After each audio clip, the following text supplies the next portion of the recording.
اب آتے ہیں قرآن مجید کی طرف۔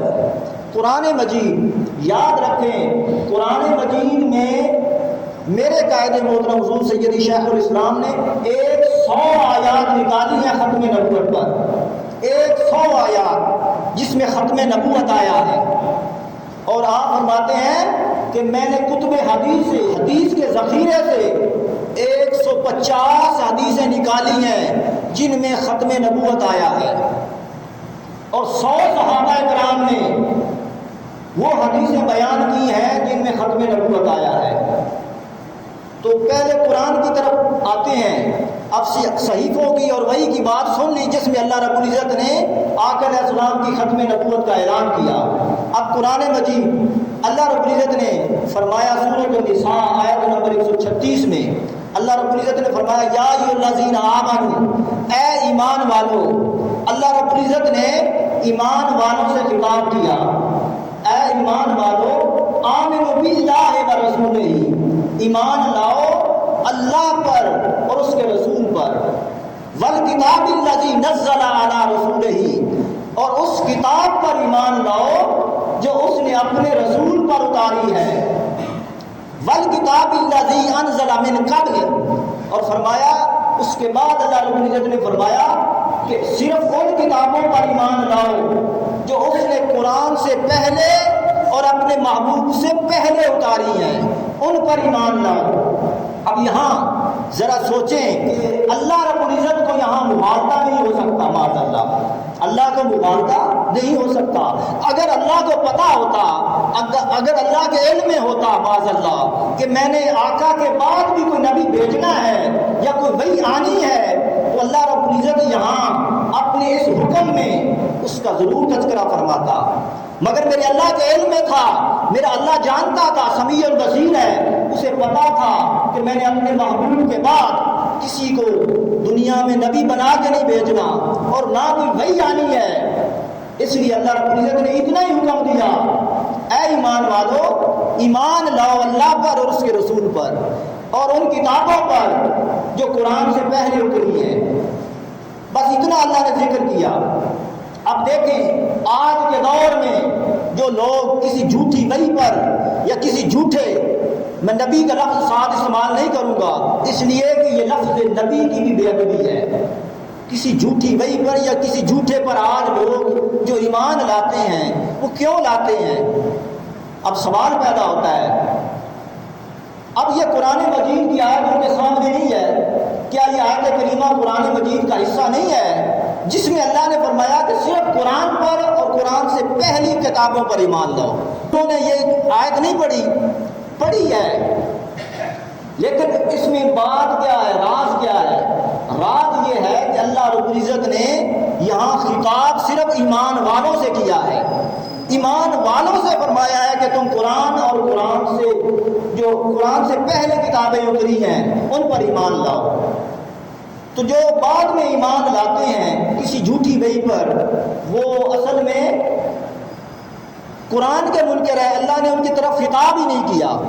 اللہ نے فرمایا یا ایھا الذین آمنوا، اے ایمان والو، یہ نہیں فرمایا کہ یا ایھا الناس، فرمایا یا ایھا الذین آمنوا، تم ایمان لاؤ قرآن پر اور قرآن سے پہلی کتابوں پر۔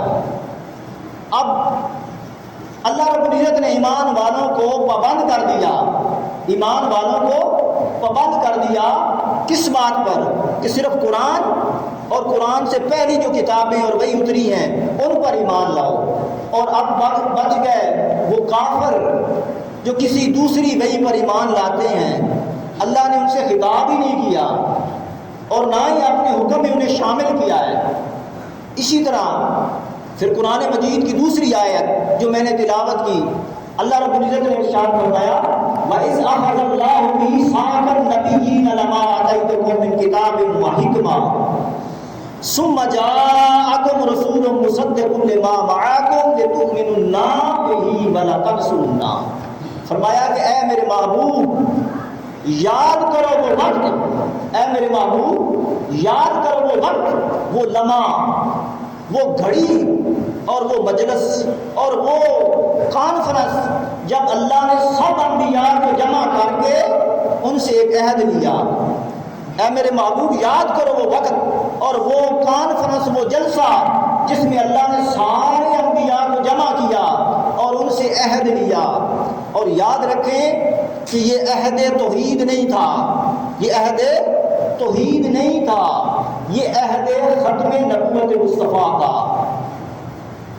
اس لیے کہ عہد توحید تو اللہ ایک الگ مجلس میں، ایک الگ محفل میں، ایک الگ کانفرنس میں پہلے لے چکا، جس میں سب انبیاء کی روح مقدسہ بھی شامل تھیں، ارواح مقدسہ بھی شامل تھیں، اور تمام انسانوں کی روحیں شامل تھیں۔ جب اللہ نے پوچھا الست بربکم، کیا میں تمہارا رب نہیں ہوں، تو اس وقت چونکہ ساری روحیں نیک تھیں، عارف تھیں، تو ساری روحیں بول اٹھیں قالوا بلا، مولا کیوں نہیں، تو ہی تو ہمارا رب ہے۔ تو وہ عہد توحید تھا، وہ جو مجلس تھی جس میں سب انبیاء اور دیگر مسلمان جو جتنے بھی مسلمان تھے یا غیر مسلم، اس وقت تو وہ سب روح نیک تھی، سب نے کہا باری تعالیٰ تو ہی ہمارا رب ہے۔ وہ عہد توحید تھا۔ اور یہ جو عہد اللہ رب العزت نے دیا، جس کا ذکر سورۃ آل عمران میں کیا، اور جس کا ذکر کر کے اللہ یاد کروا رہے ہیں، اللہ یاد کروا رہے ہیں کہ اے میرے محبوب یاد کرو وہ وقت، یاد کرو وہ وقت جب ہم نے تمام انبیاء سے عہد لیا۔ اور وہ عہد کیا تھا؟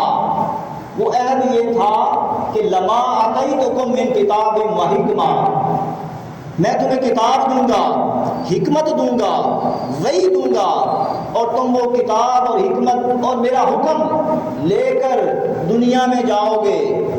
جب دنیا میں جاؤ گے ثم جاءکم، فرمایا تم سب کے بعد وہ میرا رسول آئے گا۔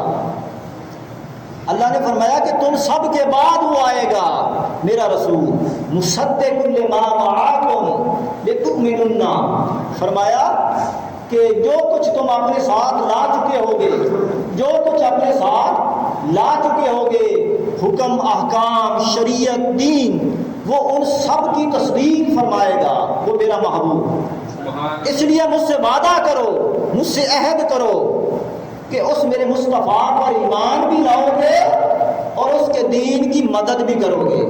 یہ عہد لیا۔ اب آقا علیہ السلام پر ایمان لانا، آقا علیہ السلام پر ایمان لانا اور آقا علیہ السلام کی دین کی نصرت، اس چیز کا اللہ نے عہد لیا۔ اب آگے اللہ رب العزت، اب اس میں نکتہ کیا ہے؟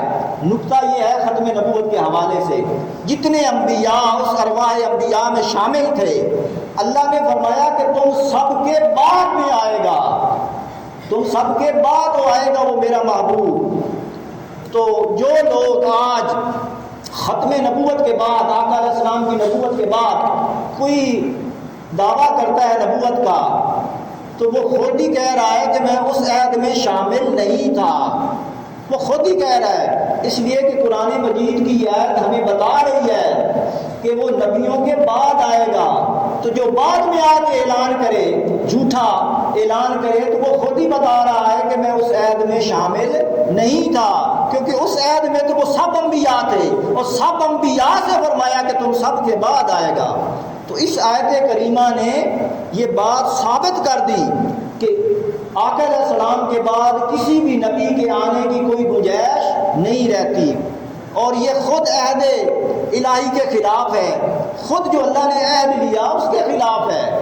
پھر اسی طرح اب حدیث کی طرف آتے ہیں۔